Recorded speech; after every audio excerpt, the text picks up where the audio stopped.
All right, welcome in everyone. It's another weekly edition, championship week edition of BTB Analytics podcast. It's Kevin, Seth, and Steve here with you as always. Yeah, we got a lot of good championship matchups to break down. I won't let us skip over another champion that we got to discuss later on in the show. But we're going to talk about perhaps some playoff implications and some betting angles there as well. So you know the drill. Stick around. Let's get into it. Give a damn about a hater when I feel like it. Not today, not today, not today, not tomorrow. Get out my way, please. I'm trying to get paid. Not today. Okay, the regular season somehow already in the rearview mirror. Absolutely wild. So here we are. It's December. We got championship football on the horizon. We're gonna break down the Big Five, so to speak, and talk about the main conference championship games coming up here this weekend. So let's start off with some good old MAC championship game, and let's talk about Ohio going up against Miami of Ohio in this one. So this is one that we're also somewhat serendipitously on. The model likes Miami of Ohio -2.5 in this one, so you can see we make the number 5 there. Seth, these two teams played several weeks ago, back in October. Miami of Ohio won that one 30-20, and it wasn't even actually that close. If you kind of look at how that game played out, there's a couple garbage time touchdowns for Ohio. They've won. Miami of Ohio. This is going to be. I'm going to make sure I have to. You can just say Miami. We Should all I just know. say Miami? We all All know. Yeah. We all know. Well, the only one Miami made the championship week. That's true. Yeah, they can't confuse those two for sure. Ironically, this is the only Ohio team to make the championship game who had that on their bingo card. Ooh, another zinger. Yeah, that's a good one. I like that. No Ohio State. I know. So Miami has won 7 straight now coming into this championship game here. So Seth, yeah, given that the model sees some value on Miami, where do you think that's being picked up from and what the data are saying, and how do you see the game script kind of flipping so that we get a cover in this one? Yeah, this one's a little bit interesting. Like you said, these teams have played each other. They're familiar. Obviously, I don't know if these are considered rivals, but obviously both in Ohio. Miami of Ohio, 86 passing offense, 108th rushing offense. Ohio, 88th passing offense, 35th rushing offense. Both of these teams are kind of going to be targeting the other team's weakness. Miami of Ohio is the 86 passing offense, like I just mentioned, and they're targeting the defensive of Ohio at a 6% pass rate over expected. So I think both of these teams are really going to just kind of be trying to hone in. So Miami of Ohio is going to be trying to throw it, and Ohio is going to be trying to run it. So it's going to really be who kind of wins that battle. Now, I think from an analytics standpoint, what is the model picking up? What is the matchup picking up here is strength of schedule. These teams, might play in the same division, but when it comes to strength of schedule, they've had very different goes. Miami 79th, Ohio 122nd. So when we're looking from that perspective, we see Miami, take the cake, so to speak. And then when we look at adjusted EPA, we see something similar, 26 for Miami of Ohio and 35th for Ohio. So again, they may have some similar looking statistics, but when you pull, the curtain back and adjust, Miami's definitely had the, let's say, harder schedule and a little bit of a, tougher opponent. But again, this is a short spread, and there's, we don't want to fool ourselves here. I mean, Ohio can definitely win this game. And I think if they win the game, when you're talking about game script, I think that happens on the ground a lot more. 35th, rushing offense in our database. So, Miami is only the 72nd rushing defense. So, I mean, if they are able to run the ground and have success, I think that's where you see the model get this wrong. But I think Miami of Ohio's kind of been able to throw the ball a lot. And I think they're going to be able to do that. And they're going to be leaning on that here. Yeah, Steve. Yeah, what else is your takeaway for this one? Because the one concern I have also with Miami here is, excuse me, how they're going to continue to sustain their drive. So they're one of the bottom feeders, frankly, in the country in terms of third and fourth down success rate, number 126 in the country, and similar rankings in terms of how far they have to go on an average third down, about 7.5 yards to go on most of the, or not most, but averaging 7.5 yards to go. It's hard for me to talk today. So is that something where you see, to Seth's point as well, that that's going to be part of the solution and or concern for Miami of Ohio here? Or what's your takeaway? Yeah, I mean, I think Miami, Ohio, I'm glad Seth to pull the curtain back a little bit, because I look at these two teams do some matchups, and I really wasn't buying what the model was selling, or at least let me rephrase that. I was nervous going into it, right? We did see Miami, Ohio beat Ohio 30-20, like you mentioned, Kev, earlier this year. We all know how hard it is to beat a team twice in 1 year. But the one thing that Miami does is they just win, right? I mean, obviously they're in the conference game, they win. This is their third MAC title game in the last 6 years. They won the MAC championship last year, and they won it again in 2019. So they've been here before. They know how to beat as wild as MAC gets. They know kind of how to play this field here. But for me, though, it's going to be two things. One, it's going to be, to your point about the offensive end, it's got to be Brett Gabbert, quarterback for Miami, to continue to lead the Red Hawks down into not just the opponent's 40, but to score, and then Keon Mosey to do the same thing on the ground here. I mean, last time these two teams matched up, Gabbert threw for 3 touchdowns and 178 yards. Mosey rushed for another 111. So I think that's kind of the bread and butter, having somewhat of a balanced attack. But I think what it's really going to come down to is Miami's defense. They were able to hold Ohio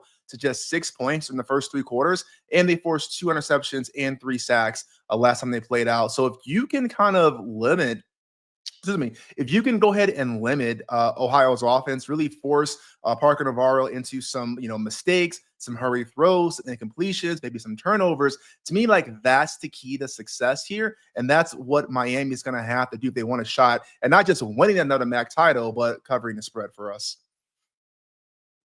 Okay, yeah, I was just looking at I don't think the market has done much with this one. This opened at 2, technically at circa, it's touching 3 at the moment. So mostly 2.5s throughout retail right now. So not a ton of movement as we sit here early in the week. But you don't like that move to 3 at circa?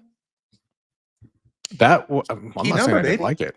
I didn't say I mean, that's a huge. Was that today? Move. That was today. Yeah. That was today. There's nibbles though back on the Ohio 3, but I mean, look, we're very early in the market, but I mean, that's a fairly important move. I mean, this is probably one of the most important hooks in college football. Yeah, this half point between 2 and 3. I mean, we'll see where it closes, but I mean, that's an early good data point, I would say. Yeah, I mean, in terms of relative to other championship games, like, this has been one of the least active lines, I'll say, relatively speaking, somewhat surprisingly. So yeah, but it's action though, right? I mean, you may not get crazies on the line. It's going to get it on the field, that's for damn sure. And we get a producer note here. Last time Ohio won the MAC title game was 1968. So can a drought be ended here? Hopefully not. Yeah, hopefully not. But I think if you want to be an Ohio backer, you're ground and pound. That's the game. Limit possessions, eat up clock. You're gonna have a major time of possession. Like you were talking about explosives last time, which is what won it for Miami. I think that's the game script if you want to be an Ohio backer here. But yeah, I think you're getting just superior talent. You're getting a harder schedule in Miami. So I don't know. I mean, I think the 2.5 is key if you're gonna bet this for Miami. Yeah, it's a good spot to be in for us for sure. So all right, that should be a good one. It's we'll see. Like you said, Steve, the Maction always delivers. So we're hoping Miami delivers specifically. So let's move on, though. We got the Big 12 championship. Who would have thunk? Who saw this coming? Not I. Did not have this one on my bingo card for sure. So Iowa State going up against Arizona State for the Big 12 championship.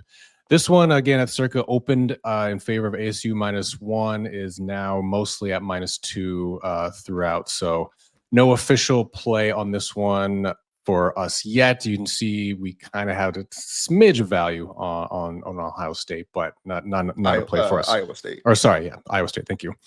I do wonder, Steve, how much Arizona's game plan changes in this one, because their top guy, not Scadaboo, but their top receiver is out. Jordan Tyson, I believe is his name. okay, this guy has 76 targets. The next 4 guys combined have 85 targets on their roster, and that includes Scatterbo in there. So not to discount him, but I that's a high volume guy that they're losing, and I wonder what they got to do and how ASU can basically pull a rabbit out the hat, because they've been relying on either Scatterbo or Jordan Tyson for their big playability all season long. Yeah, but I think the problem here is I don't know. Like, yes, that's definitely an important piece, and I don't want to undersell how important these receivers are to Sam Levitt and this chance of having a balanced offense. But let's not pretend like the book hasn't been out all season that you have to stop Cam Scatterbo to beat the Sun Devils, and people aren't able to do it. I mean, this guy's been averaging 5.7 yards per carry all season long, even when he's going up against a stacked box, even when you can see the run rate over expected. They're running more than you would expect an average team to do because they've got Scatterbo back there, who is just an absolute contact machine, and he wants the ball and he wants to score. So I don't know. For me, we see here there is slight value on Iowa State, but we do have Arizona State winning in this matchup. And for me, it's kind of hard to not back them. I mean, let's just kind of take the numbers out of it for a second. Just from a pure emotional standpoint, listen, I'm a Wildcat through and through. I hate the Scum Devils, but I mean, this is a team that was picked last in the Big 12 media poll before the season started, and here they are playing in the title game. And so if you're not able, to your point, Kev, if you're not able to stop Scatterbo, make Sam Levitt one-dimensional and force him to throw more than average, I don't know that the Tyson injury is really going to be as big of a deal as we may think of it is. The one thing I will say, though, to Iowa State's point here, how Iowa State can not just cover but win this game, is ASU's not built to get in a low-scoring rock fight win, right? I'm like, ASU, when their defense is going to give up points, that's kind of, I don't want to say their Achilles heel, but definitely not one of their strengths. The offense is their strength here. And so when you look at ASU, like, obviously you have to score. The team that scores more points wins the game, right? Obviously. But when you look at ASU, when they don't score 24 points, they're 0-2. Iowa State in those exact same scenarios, 3-1. Iowa State is used to getting dirty, having a rock fight, having a defensive showdown. And if you can limit Arizona to no more than 3 touchdowns, I think Iowa State has a damn good chance here. But that all depends on if you can stop Scatterbo or not. Yeah, Seth, to his point, to Steve's point, he mentioned Arizona ASU's run rate over expected at just hovering about 4.5%. I forget who we were talking about earlier in the season. You mentioned there's like, those are rookie numbers, or they're going to have to be like, you got to up that shit coming into this game and really, in my opinion, really lean into Scatterbo and even Sam Levitt. He's been highly efficient running the ball in his own right, So Iowa State's the number 70th or 71st, rushing D.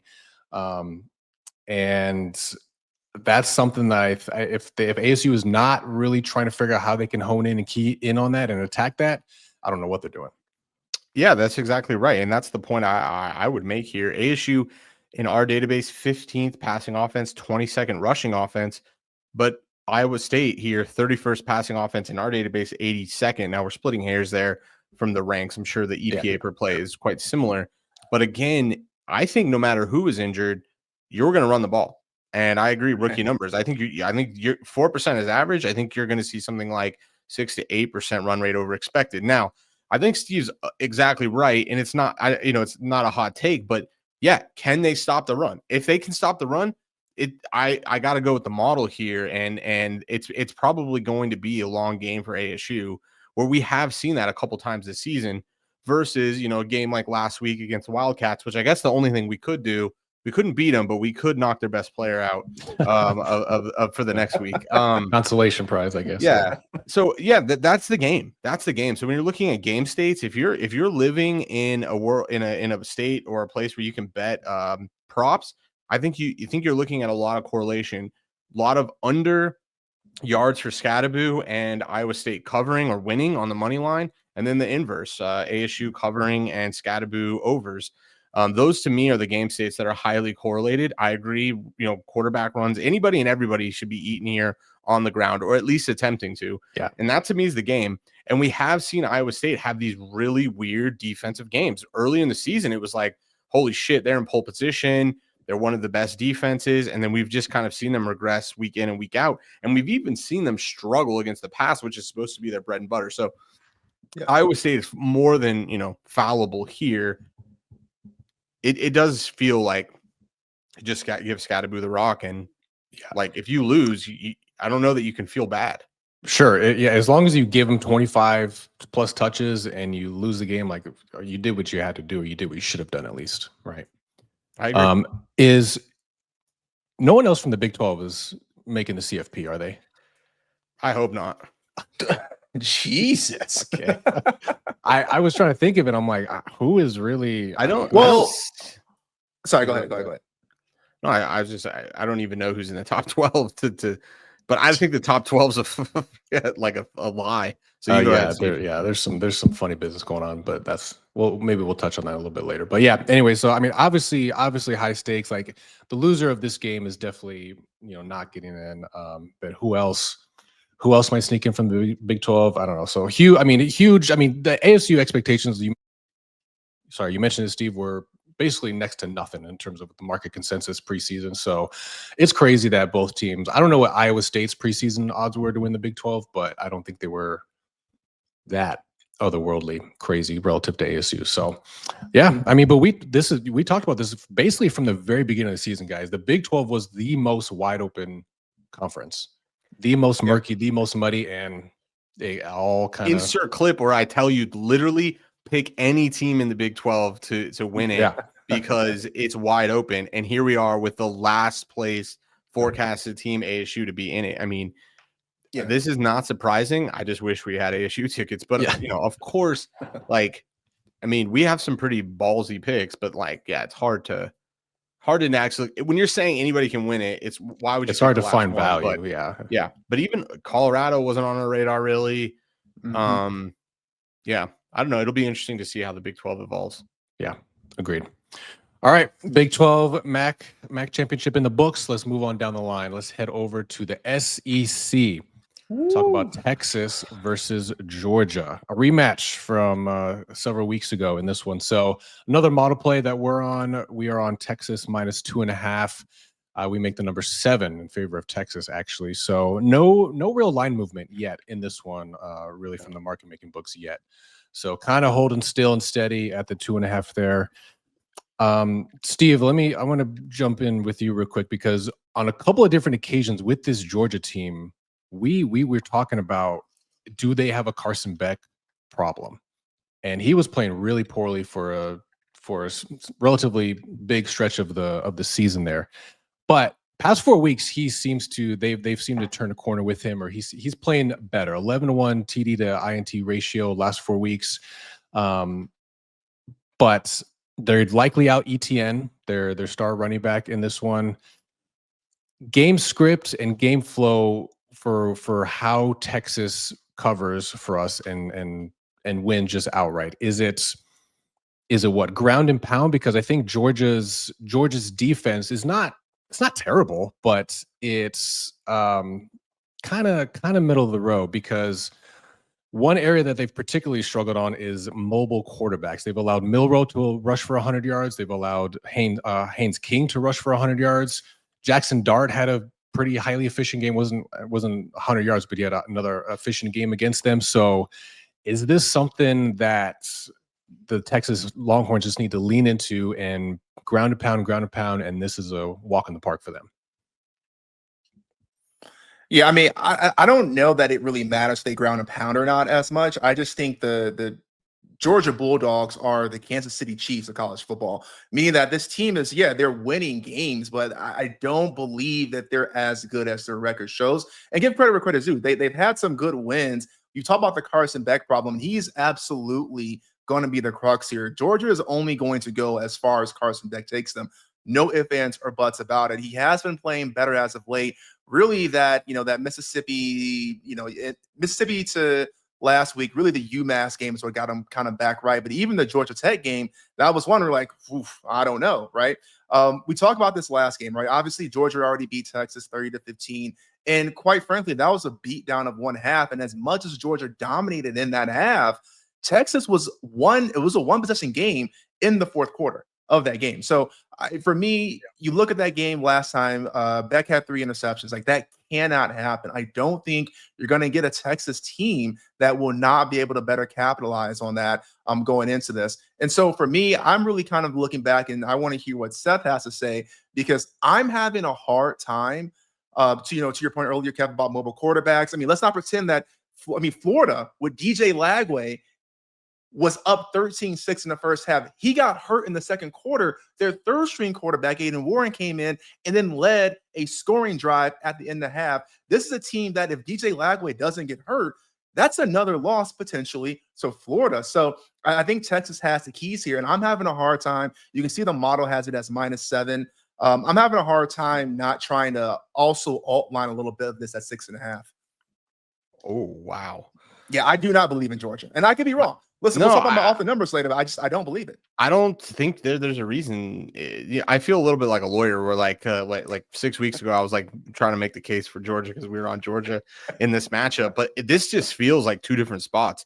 I mean, yes, Texas lost that game the first go around, but Georgia's in a different place from a injury standpoint. A number of key injuries at wide receiver that definitely shined through in the Georgia Tech game. And when you were saying, what do they need to do? Yeah, they need to get Heinz King signed through the portal tomorrow, right. Or they have their own, right? Arch Manning, is he going to get – they're going to have packages for him. We saw this happen in the first game where they kind of switched quarterbacks. I think I wouldn't be surprised that you're not going to see switching, but do you see specific packages here? I would be curious to see that. And then for me, one of the more important things is Texas's defense. Now, I know we talk about strength of schedule, but when we look at points per echo, Texas is number 2 in our database, 2.6 points per echo. So when these on defense, when teams get to the 40 or better, they're giving up on average a less than a field goal. And so when we're talking about Carson Beck struggling, and quite frankly, I don't know if he didn't look all that great in that Georgia Tech game. It's fits and starts with him. You don't know what you're going to get. I wouldn't be shocked here if Texas does do the damn thing. Now, it gets hard to forecast here because it's a neutral site, so your sample size gets a little bit limited there. And to be quite frank, Georgia plays a lot in this specific neutral site. They already played once there this season. They seem to be playing there every season at the end of the season. So, and it's only like an hour from Athens. So, I mean, they get a little bit of a bump there. But yeah, I mean, the raw number on this is high. It's really high. I don't even want to tell you how high it is, Steve. I don't want you to burn your money. But a 6.5 all doesn't seem crazy under that one possession. But to me, yeah, this is defensively. And then do they do anything specific with Arch? Because I think you're right. The running quarterback seems to be something that they struggle with. So do we have specific packages there? A lot is to be seen. But Texas, number 2 passing defense, like I said, number 7th rushing defense. Yeah. And we know Georgia's down guys in both of those areas. So I don't know. I mean, can they pull another miracle out of their ass where they have Tennessee not score the whole second half? Mm-hmm. Are you going to see that out of this Texas team? Yeah. So I actually wanted to bring one other thing up as a potential angle I'm thinking of betting in this one. So is Georgia and Kirby Smart, are they one of the better second half adjustment teams in the country? Is kind of my open-ended question here. So you look at that Tennessee game. That's obviously one data point where Tennessee didn't score anything basically second half.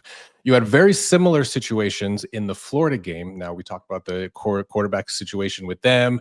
That was something to be considered there. Huge deal. But also with the Georgia Tech game, Georgia Tech came out very hot, and then really most of their second half points came in the overtime kind of fiasco back and forth situation when you had short fields. So I'm wondering aloud if Texas gets out to a hot start and then Kirby Smart, second half adjustments, what does that look like?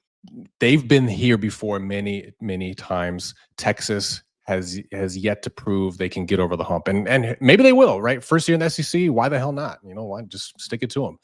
But I was looking at Texas first half spreads and kind of double dipping on them, so to speak, because the 2.5, I still like the position that we're in, especially given what the model makes it, and I do want to hear what the raw number is as well, Seth. But It's 17. 17. Yeah. But Okay. that's what I don't want to say. This isn't a normal 17. Yeah. Sure. Yeah. It's because there's this aspect of you have a lot fewer games at this neutral site. Right. So higher variance is a better way of saying it. Okay, fair enough. Yeah, fair enough. So this will be fascinating. I mean, yeah, again, Texas first year in the SEC. What do they do? Can they pull it off? And does Georgia? Do they just find a way? Do they just keep chopping wood, baby? Yeah, and I'm not discrediting what you're saying, Kev. I'm not sure if I buy the Kirby Smart mastermind second half as much as I think I just from watching the game, just from the eye test, I can buy a lot more. We've seen Beck have these incredibly slow starts and terrible first halves. And sure, you can attribute that to coaching, right? But he seems to very slowly kind of get things going in these games where Georgia gets in trouble. I mean, we talked about the interceptions. He's definitely cleaned that up. But in the Georgia Tech game, I mean, he's still making terrible throws occasionally when the team needs it. You saw him being a little more crisp, minus the 2-point conversions in that second half. So, and then like you mentioned, the Florida game, I mean, you took Florida's most dynamic player away in the second half. Like, yeah, I think anyone can coach that. So I guess I say all that to say I do expect Texas to get off a fast start. So I don't disagree with you on, I guess the end result. I just don't know if Georgia, if they have a slow start, if they're going to have enough to kind of get back into it against this Texas team, who they've already beat, who in the SEC championship. And if Texas wins, then you can bet your sweet ass Texas football is back. Yeah, the other thing I'd point out is chopping wood, of course, they've had some good second half games. But a year ago, they went to the SEC championship to get to the playoff, and they couldn't beat Alabama. So this isn't like the team that's just unequivocally always shows up. And again, what's the common denominator there is Carson Beck. So I don't know. This Texas team, I think, has just been tested at the right times, and I wouldn't be surprised if a lot of those learnings shine through. I mean, what are you going to scheme up in this game that is different than what gave you success? What was that, week 8, week 9? I think, unfortunately, I had to play a lot of your hand there to win that game. Sure. Yeah. Okay. All right. We shall see. But yeah, as long as we stay under that 3, then we for sure like the spot that we're in. So there's some nibbles. It's basically at 115 now. Okay. 115 or higher in the market making books. 118 at Pinnacle. So yeah, we're still a bit early, but we'll see. All right, SEC. That's behind us now. We did SEC Big 12 MAC championship. Let's head over and talk about Big 10 matchup now. So Penn State going up against Oregon in this one. Another model play that we're on. We're taking Oregon minus 3.5. We make the number 8 in this one. So again, no from a market standpoint, not a ton of movements that I've seen so far. So another one where I like this one. I don't know how you guys feel. The mental model and the model kind of are really aligned in my head on this one. Basically, you have two elements here. There's something that's hard to model out and hard to kind of quantify, but for whatever reason, James Franklin just shits the bed when he plays top-ranked teams. 1-11 all time. Can't cover when he can't even cover, let alone win when they play top-ranked teams. So you have some weird coaching element that I think is psychological edge to Oregon in this one, just already there. But more to the point, Seth, I think for Penn State, I think Drew Aller and that offense really need to have a perfect game in order to beat this overall well-rounded Oregon team. And Oregon on the flip side, if they just pull a Kirby Smart and just keep doing their thing like they've been doing all year long, like they could probably afford a slip up or two, some high variance stuff happen on offense and or defense and still feel relatively comfortable. It just feels like Penn State has been too inconsistent on one side of the ball or the other really all year long, despite I think Drew Aller's been playing a lot better than people give him credit for. But if they don't have a near perfect game, I'm not certain the game script for how Penn State flips this one. See, I'm completely on the other side of the coin here. If I didn't have the model telling me to bet this way, I'd be all over Penn State. And when you're asking kind of what's that game script look like, it's on the ground. Penn State 6th passing offense, Oregon 6th passing defense, Penn State 42nd rushing offense, Oregon 80th rushing defense. I think that's where you start this game. And that, if you can have success there, a lot of time of possession, a lot of clock, high variance, low score. When we look at adjusted EPA, Oregon 8th, Penn State 4th. The major driver here from a modeling standpoint is that Oregon has beat bigger teams, and so their ELO is a little bit higher, which again is a statistically driven process. But if you strip some of these things out, specifically team and where the game is being played, we make this game something like -1 Penn State. So this is, to me, this is a tricky forecast one. But I really can see a world where Penn State does have success, and this is the one where they get over the hill. And quite frankly, if you give me, take away this Ohio State win, they dominated Michigan. I guess it looks more kind of impressive because Michigan ended up being Ohio State. But then it's more data that how good is Ohio State, even though statistically they're one of the best teams. I think the other thing here, if you want to be a Penn State backer, the thing I'm looking at is you have to finish your drives. Right now, they are 6th in echo rate over expected, meaning they're getting to the 40 or better, but they're not paying them off at the same elite rate. Only 52nd in points per echo, and Oregon is 10th in defensive points per echo. So Oregon is probably going to be a bend not break defense here. And can Penn State get touchdowns and not field goals? When we look at some of these really, really big nail biters, a la USC, it came down to that, in my opinion. So that's, to me, the pathway.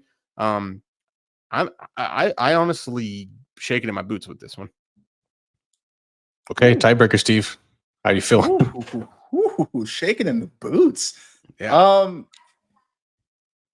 Yeah, I mean, gut reaction. I do like this pick. I do like Oregon, and we can pull the graphic back up here. So for me, and I hear what you're saying, Seth, and I do definitely agree with that analysis. I think the one thing for me I'm looking at here is Oregon. Again, it's going to go as far as Dillon Gabriel takes them, right? And you look at where Penn State has this struggle. You look, both offenses are both pretty good, defenses are both pretty similar, and you mentioned about the echo right here, over expected. But you look here at Oregon, run rate over expected, negative 7.32%. So this is Oregon team's a team that's throwing the ball more. Yeah. We know that from what Dillon Gabriel's been doing. And if he can protect the ball here, this is a team where I have a hard time believing Penn State can potentially stop. And we saw this a couple weeks ago when they barely escaped, Penn State did, barely escaped Minnesota in that 26-25 game. I think they gave up a total of like 104 yards rushing, but it was the quarterback play that kind of shredded them. Now, Minnesota then turned all those into touchdowns. I think Oregon can. But we've talked about this time and time again. We haven't seen it quite as much lately, but Dillon Gabriel, kind of like Carson Beck, has had those moments where he's making these sort of inexplicable throws, these inopportune turnovers or poorly timed bad decisions. If he cleans that up, I think you see Oregon, who's already gone to regular season undefeated, get the Big Ten championship in their first year. There was one stat I saw where Dillon Gabriel, if you look back at it right now, he's, I think, one of 8 quarterbacks in the country with a completion rate at this far in the season over 70%. I think he's number 2 in terms of overall accuracy. So that's the Dillon Gabriel we need. If you don't have that, then I'm with you, Seth. It's one a game. Anything can happen. And this is a Penn State team that, yes, they lost to Ohio State. Yes, they kind of can't get that bugaboo off their back, but this is not a bad team. This is a damn good team. No. Yeah, to your point, Seth, I think if we basically see a good old-fashioned classic Big Ten kind of game, a la even Michigan and Ohio State last week, where it's slow, a lot of slow, methodical, like low-scoring affair, that's the script for Penn State here. I'm more concerned if it becomes a high-scoring affair. But to your point, Steve, like number 7 and number 8, respectively, in weighted EPA is Dillon Gabriel and then Drew Aller.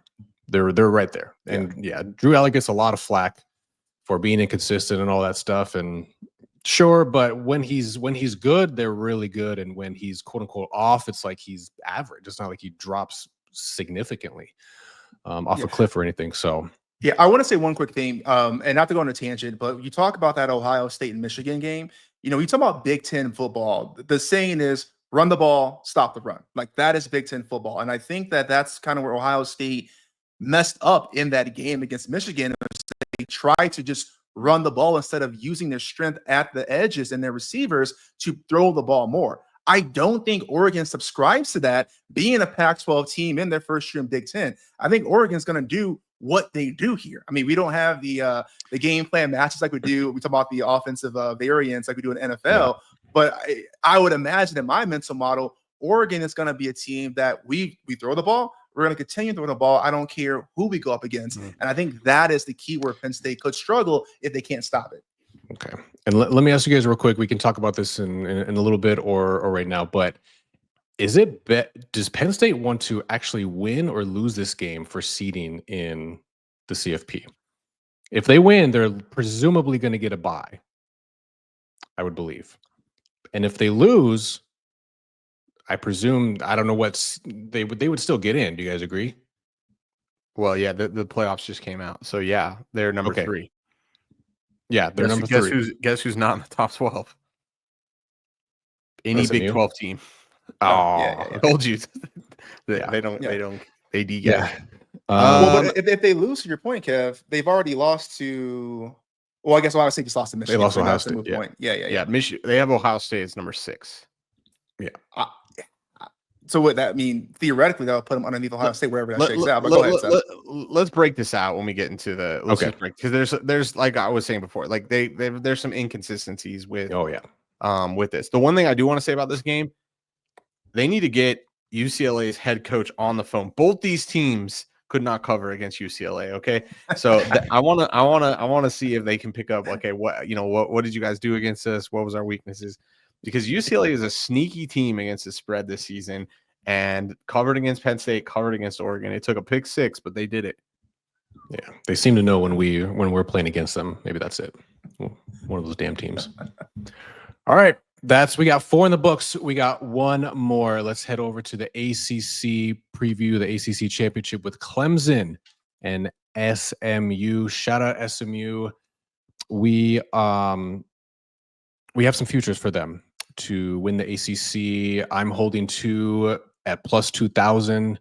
I don't know if you guys are holding the same or have others as well, but somebody just needs to convince me because I haven't taken any action yet. But we can have maybe a nuanced discussion too about number 1, what the script is for SMU to cover here, and number 2, hedge or let it ride, baby. Well, let me start with before we talk about that. Let's start with the game. So SMU 5th passing offense. Talk dirty to me. 78th rushing offense. Clemson 63rd passing offense, 10th rushing offense. Both of these teams are basically the opposites of each other. Offensive strength versus defensive strength. So SMU 5th against the pass, or 5th offensive passing team. Clemson 15th defensive passing defense, and then Clemson 10th best rushing offense, SMU 2nd best rushing defense. So this feels like a rock fight. Like this feels like they're both going to be trying to do something. I don't know who's going to win. I don't know what's going to win. If there is a slight edge here, it's basically if you look at points per drive, SMU pays them off about half a point more per drive.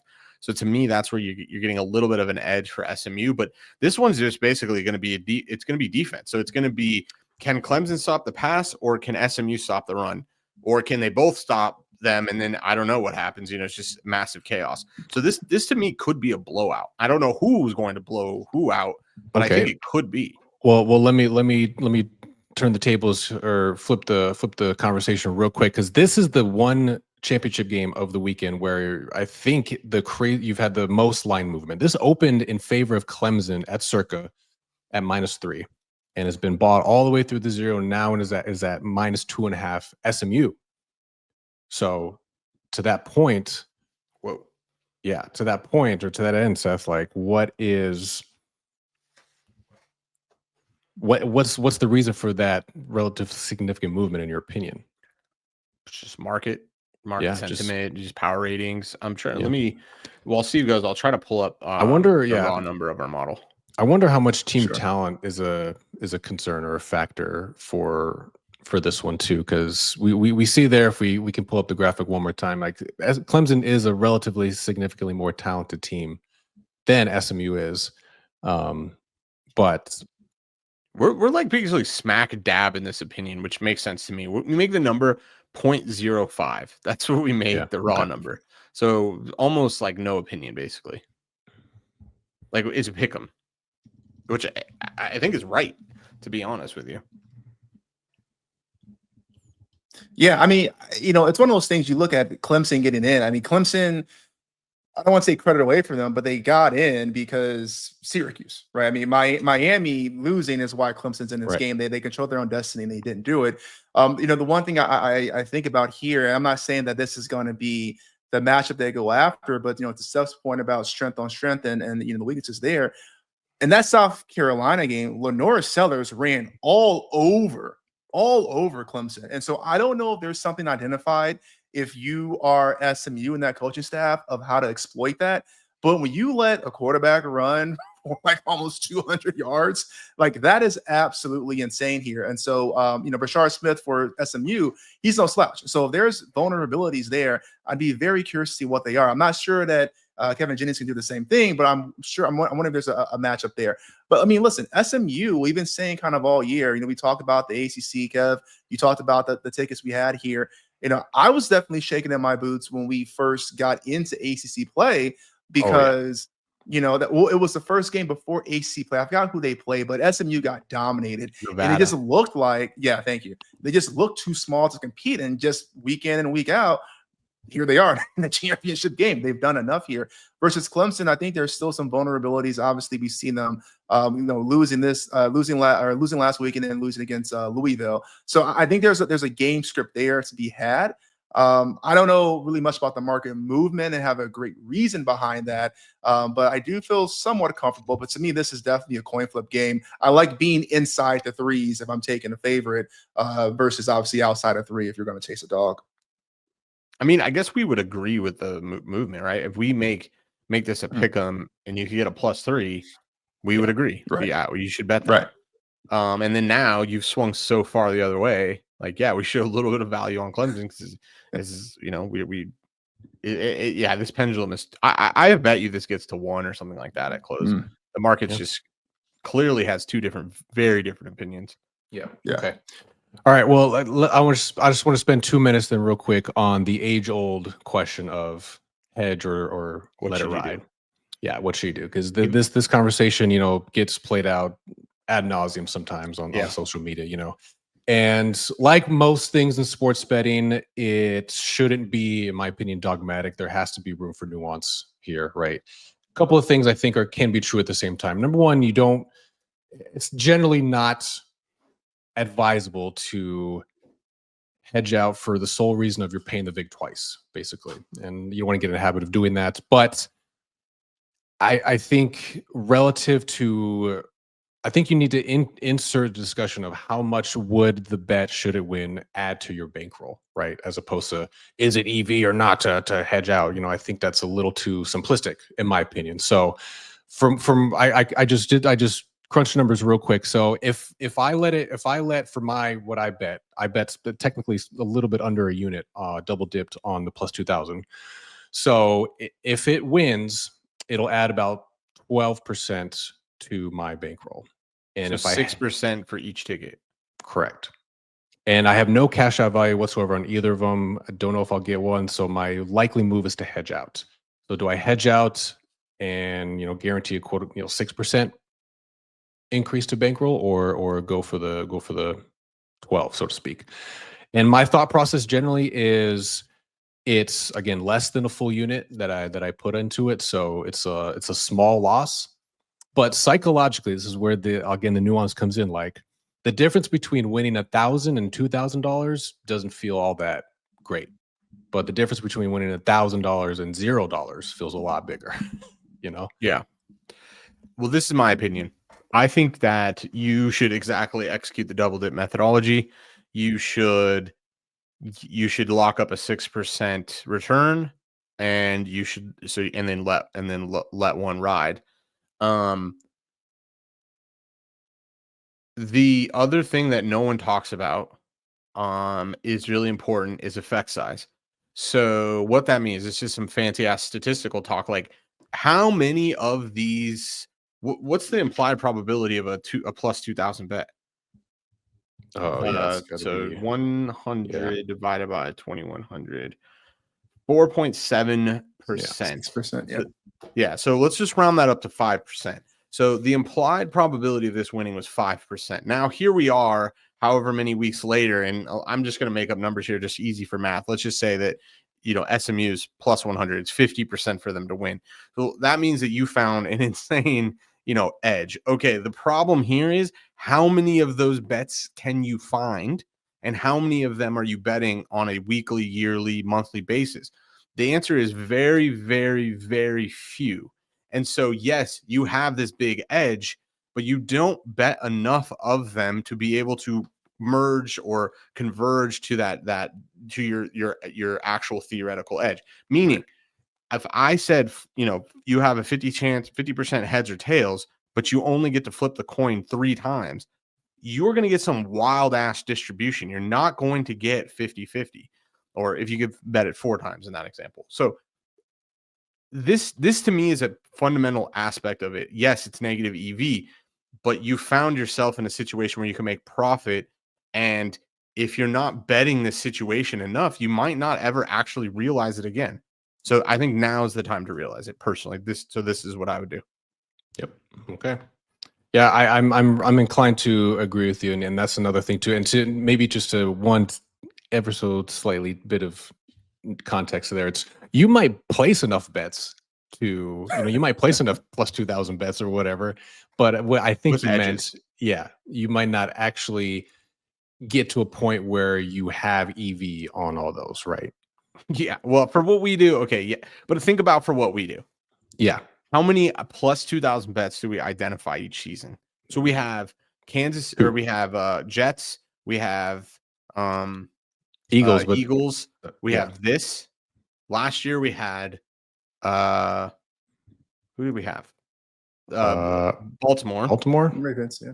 And then the year before we had LA. Right. So I mean, we're pretty good with identifying these. And how many of those would have won? None of them, right? I guess Rams would be the only one that's won. Mm-hmm. Right. So, to make it all the way. Yeah. But the average person guessing, no, it's the average person guessing, you're fucked anyways. You're going to lose the VIG. I'm talking about you have an actual edge. You actually can quantify this. Can you actually bet enough of these to realize that edge? I don't know. Right. I don't know. The answer is yes, to be honest with you. Maybe it is for us. And maybe that's a fair aspect of this. I think the other thing too is as we're growing bankroll, like who gives a fuck? Negative EV. Well, Uncle Sam's gonna take a cut because it's so negative EV, it's profit. Right. Like so, we find ourselves in a different situation in my mind. This isn't just an average situation. You can lock up return, which is the goal of what we're doing, right? At BTB, we're trying to win money, and I think the bankroll is just not big enough. I think we were talking like 0.01% of a bankroll. Like, say you bet $5. Oh, right. It's like, okay, I think you have to let that ride. I'm probably not even bringing this up then. Yeah. Yeah. But a 6% increase in a bankroll, I mean, you don't have to 6% yourself on top of all the other stuff that we're doing to double your bankroll that fast. Yep. Agreed. All right. Nuance, kids. Leave room for nuance. Moral. That's not, I don't know, Steve. What I would imagine Steve's gonna say get a +3 and try to middle. I wasn't, but yeah, now I am. Obvious, the only logical conclusion left. Yes, right in the middle, baby. Yeah. Which I mean, the interesting thing is you can get Clemson as a dog, which is like part of the other weird like aspect of this. Right. Yeah. So okay. All right. I love it. Yeah. I'll probably I have, like I said, I haven't taken a move yet, or I don't know if you guys will either, but we'll see. We'll see what the move is. Unfortunately, the only position I took with that is I parlayed it with Arizona. Oh, with Arizona. Yeah, same. So those are better than dead. All right. Well, mazel tov. All right. Let's fast forward. Let's zoom out a little bit now. Let's talk about some college football landscape heading into the championship weekend, and then also, Seth, I know you wanted to maybe touch on some potential betting angles for the playoff as well. So I don't know if you got your stuff queued up, ready to go there, but I have a question for you, because I don't know the answer. What does Notre Dame just basically get to sit by and do jack shit this week? And then Yes, this is why Notre Dame needs to be in a conference. In the madness, sign the petition, put Notre Dame in a conference, and let's stop this. This is ridiculous. Stop. They don't want to be in one. They have they Who print gives money, a shit? make them be in one. Yeah, you Well, want to cut? They were in the. You want to cut? We'll see you. Yeah, was it the? There was coming off a COVID year. I think they were in the. I want to say it was the ACC for basketball ACC. only. Yeah, for Okay. basketball. So. Well, they pretty much have an ACC football schedule. Yeah, Just there they're you go. technically not in the ACC. Sure. Okay. Well, let's talk about one thing first, because this is breaking news. Okay. College football Updated CFB, rankings? Yeah, they just came out. Okay. Here are their in all their glory. So Oregon number 1, Texas number 2, Penn State number 3, Notre Dame number 4, Georgia 5, Ohio State 6, Tennessee 7, SMU 8th, Indiana 9th, Boise State 10th, Alabama 11th, 11. Wow. Miami number 12. Honorable mentions: Mississippi 13, South Carolina 14, Arizona State 15, and Iowa State 16. Again, though, I just want to point out this can't be accurate at all, because one of those Big Ten teams has to go from 15th or 16th to the Big 12 team, 3 or 4. So this makes no sense. This is pretty much meaningless. The only thing I guess you could try to extrapolate from this is these teams will shift down. So, if Oregon wins, they stay. If Penn State wins, they stay. If Texas wins, they stay. But basically, these teams will shift down. So, say Penn State loses, well, then Penn State will shift here to 5. Georgia, depending on where they go, either Texas, So I think you could see something like that. But again, it doesn't even follow its own rules. So well, and can Notre Dame in any scenario still be 4, right? Because don't you have to have the top conference winner? Notre Dame cannot be Power 4. four. It's Yeah. impossible exactly. for Notre Dame to be 4. Right. It's unlikely Notre Dame can be 5 or 6. Again, 5 or 6 is likely to be exactly what they're showing us, which is the SEC runner-up, and then the Big Ten runner-up. In this case, they're not showing it as the runner-up, but it probably will be Oregon or Penn State. And so, then you move Notre Dame to 7, which shifts Tennessee. But remember, then SMU has to move up, or, SMU or Clemson. Where's Clemson? Clemson's not even top 20, maybe? Are they telling us that if SMU loses, they're going to put Miami in through? I think this is what this is suggesting. No, they can't. If SMU loses? Right, because Clemson will be the ACC champion, right? Yeah, which is an auto bid. They're So number 17, right, that's what I'm saying. This is FUBAR. Yeah, you're right. This is so FUBAR. It doesn't mean anything. You can't. It doesn't. It's just it's just a list. I mean, so do with it what you will. Okay. From a betting standpoint, yes. Sorry, didn't mean to do that. Pull it up. Yeah.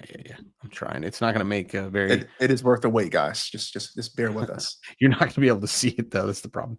Okay, I wanted to kind of run the sims and see where the value is. So no value on Ohio State. We make the number plus 635. Texas, there's really no value. This plus 500 is not real. Georgia, no real value. We make this number plus 1100. Oregon, again, no value because this plus 1200 is not real. Alabama, as you can see, are screwed. Penn State actually still showing a bunch of value. Kevin, you also have some plus 2200 tickets for Penn State, yeah?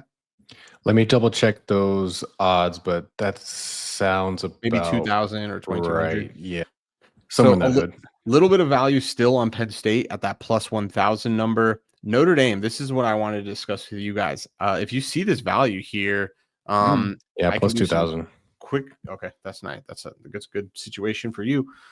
So plus 148. So 100 divided by 548 is 18%. And then I checked the best number in the market is 9 plus 900, which is 10%. So you can get about an 8% edge here on Notre Dame. So in our power rating, if you can go back, Eric, just really quickly, they're number one. They're the number one team. And besides the NIU loss, right? I mean, they've been looking absolutely like a juggernaut. Yeah, that was forever ago. Exactly. Yeah. Just to throw some other ones out here, just for any crazy individuals. Miami at plus 30,000 based off of what the playoff just showed us. Maybe they're actually, or the committee just said, maybe there actually is some value there. SMU, again, this plus 50,000 is not real. South Carolina plus 30,000 would be a little bit of value, but it's very improbable they get in. And then where's ASU? Sorry, I don't mean to be scrolling. They got to be higher up. They're oh shit, they're plus there. 8,000. So a little teeny bit of value. So and then Indiana, again, like pretty much a negligent amount of value. I'm trying to think who are the other teams? Did we cover all of them? I think most of them are up here. So I mean, for me and my money, the best value would be on Penn State, and then I think the best bet you can make, something I'm probably going to make myself, is Notre Dame plus 900 over at BetMGM. Again, they're not going to get a bye, which is definitely a, it's not preferred, but you're getting an 8% edge on what we think is one of, if not the best team. Yeah. And if you guys are curious on how to run those sims, you can run your own simulations at Unabated. Use the code BTB for a 5-day free trial. You can use that. You have your odds screens, prop simulators for football, NFL as well. So, and if they still have their Black Friday sale, it's the cheapest time to get in there this week. The cool thing about that is you can use any power rating you want. So you can either use your own power rating, or there's some really good ones. You can use FP Plus or SP Plus on ESPN. There's some cool like Parker. You can use his power ratings, but you can definitely get an edge in these markets. No doubt about it. It's a really cool tool. So I don't know. Anyone stand out to you guys? For me, Notre Dame plus 900 is a pretty good bet. No, I like that. I'm debating on if I'll take it. That's the only one I would take, because I got double dipped on Penn State. I got double dipped on Tennessee tickets already positioned. So okay. What are you sitting? What's your Tennessee numbers? Tennessee numbers are it's probably I could probably get better now from what I saw. I got plus 1,000. Oh yeah, I placed this on October 4th. Yeah, you got screwed. Yeah. So Penn State and Notre Dame are pretty much the only what I would call like value bets you can make right now. Sure. Everything else is pretty much overpriced. We'll see how the weekend shapes out, and then you don't get a bye, but you get 3 weeks off. So it's okay. Yeah. So, de facto bye, so to speak. Yeah. Right. So I don't know. And depending on their seed, I think the 8 plays the 12. So what if they play Boise State? Yeah. They'll be favored. Yeah. This is tempting. I'm not gonna lie. This is tempting. So we'll see what happens, man. A lot could happen. A lot more chaos. We saw a lot of chaos in rivalry week, and now we could see a lot more still, even in championship week. So and I didn't look at this. I got to look at the numbers here. But to your point, Seth, you said there was was that a 30,000 for what was ASU's? I forgot. 3,000. Sorry, 10. I remember. Was it 10 or 8? Or was it 30? Can't be 30. I think South Carolina was 30. The problem is it doesn't accurately pull in. It leaves a stagnant line from when BetMGM first opened. Plus 8,000 for ASU. We make the number plus 7,475. We'll call it plus 7,500. You'd have to do the math, but it's probably like a 0.1 or 0.2% edge. Sure. I'm just curious, and we don't know the numbers yet, but to the point about the double dip, I almost wonder, not that I would expect ASU to win the national championship, but if ASU can lock up the top 4 seed, beat one team, those odds have to go somewhere. Now, assuming you get a cash out, like what is that kind of look, because you're going to go from 8,000 to I could imagine no more than 2. It's got to You know. slice and half at least. No, you're Yeah. right. You're right. I mean, that's not a crazy take. Like, and you're exactly right. This tournament style of things, and we've seen it. And I guess it's a good call out because we kind of try to identify these huge long odd value plays in March Madness because it's really not necessarily play on the team, but if they upset enough teams and other teams get upset independently, the probability of the 100% distribution has to get divvied out. And fortunately, and you guys in this situation, if you had an ASU ticket, they have to bump the numbers up significantly just because there's only so much probability that can go around, especially if they have a round 1 bye. Right. Like by definition, you're going to get, I mean, yeah, it's a hell of a money line play. I mean, see if there's a book crazy enough or dumb enough. Scadaboo over yards, Arizona money line, and Arizona to win the national championship. Those are insanely correlated. Yeah.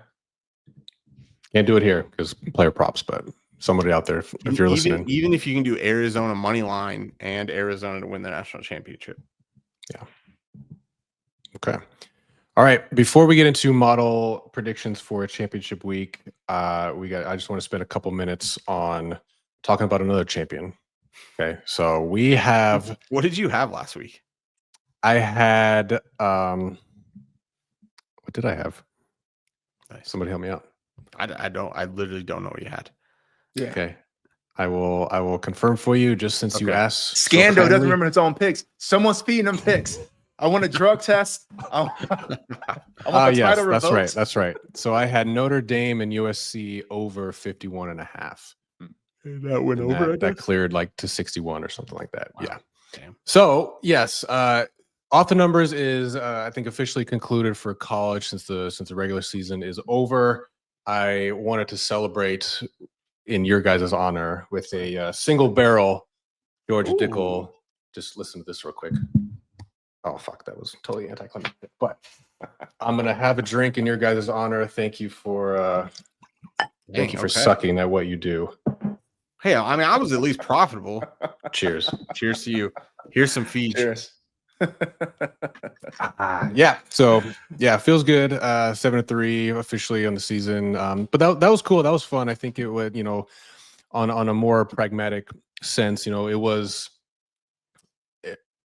tough to like small sample size. We picked 10 weeks. Like no one's claiming to be shit, or I'm not claiming to be like God mode all of a sudden, it's a super, super small sample size. But yeah, it was fascinating to kind of do that in real time, I think. So it was a fun little experiment. And we're going to continue to do it for NFL as well. So we have more to come on that side of it. But enough talk, enough fun and games. Let's get into model predictions for championship week.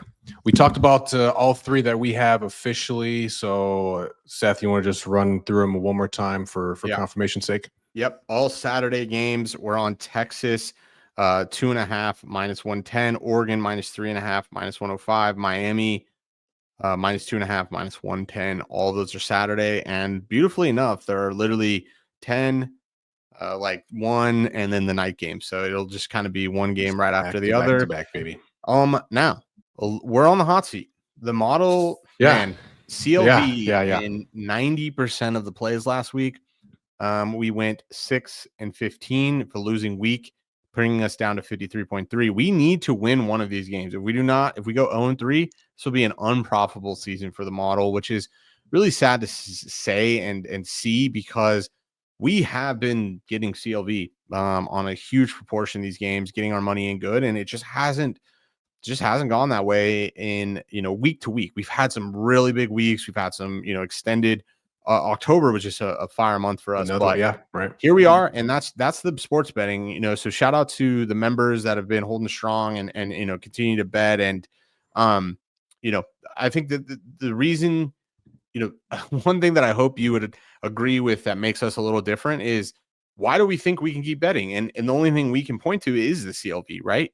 Why do we think we have an edge? Is because the market's telling us we have an edge, even though the win rate is behind that that edge. But this is an opportunity for us to finish strong and at least go 2-1. That would be a really good week for us, and just trying to avoid that 0-3. But it's the reality.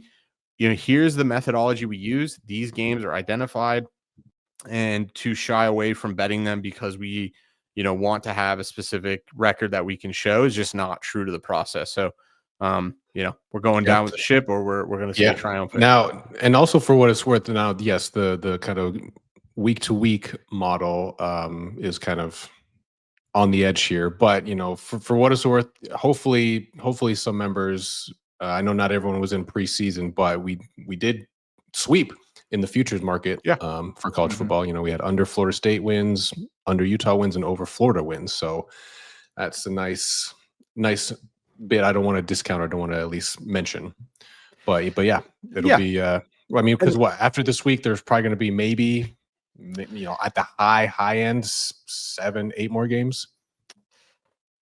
That would be high end. I'd be surprised here. It'll come down to how we decide we want to model out college playoff games. To be honest, I'm going to be very conservative. I'm probably going to want to model this stuff without like home field advantage and any of that stuff, at least in games where they're neutral sites, which I'm not sure exactly. I still need to wrap my head around, because I think actually technically these all are normal games except for the last, or no, they're all bowl games. So they're all bowl games still. So see, so it gets weird. Yeah, sure. Okay. So we'll model it out with like home field advantage and stuff like that, and that's going to lower the edge for a lot of these things. So we'll see. I to be honest, I have no idea how many we'll identify. Yeah. You never know, so exactly. So we'll see. Yeah, I mean, again, we come positive or negative results. We're here talking about it, and we're here trying to work through it with you guys. So to Seth's point again, I just want to echo, appreciate everyone. If any members are watching or listening, appreciate you guys being along on the journey with us. We're trying to close strong. We're going to do what we can. But it is what it is at this point. So we'll let the chips fall where they may. Nonetheless, I'm excited for championship week. It's going to be fun to have some December football going in the works here, and then before you know it, we'll be talking playoff games. Man, it's absolutely nuts. So appreciate everyone tuning into the show today. Don't forget, if you're here, please like the video. Don't forget to subscribe to the channel if you're not already. Helps us out tremendously. We'll still be doing this all throughout the playoffs and talking about as much value, as many angles as we possibly can. And if you want to see, we have obviously, for the members, the tables and the graphs and the value for all the teams and matchups will still be on the website. And if you guys aren't members, still check out the website, btb-analytics.com. We have every week up a bunch of free data for all the games, both NFL and for college. And as a minor sneak peek, we'll have some, I think we'll have some college basketball stuff up and in the works very shortly as well. So more to come on that in a separate form or format, but stay tuned as well for that. So, all right, Seth, Steve, it was real. I appreciate you guys. Cheers to both of you. Cheers. Smooth, baby. All right, boys. We'll see y'all next week. Take care.